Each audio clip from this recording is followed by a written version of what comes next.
Hi guys, this is Ryan Blair from Halo Inc. and today I'm going to be showing you how to change out the coffee tank in our awesome cold brew machine. So as I was filling up my cup, it was sputtering and there wasn't really any coffee coming out.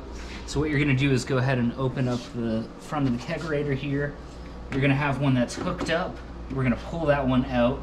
I've already swapped these, so I'll just kind of show you what I needed to do. So you're going to go ahead and lift up on this circle here on the black one and it'll pop off. So what you would do is you'd bring out the other tank, put that on. Let's wipe that off so that we don't have. Okay. And now what you're going to do is pull up on this again with your fingers, slide it on, and you have to really push to get it to click. And it's going to be the same with the nitrous. You just swap that out, put the nitrous on the in, the coffee goes on the out. Take the old tank, slide it into the back. Then you could go ahead and lift the new coffee tank up.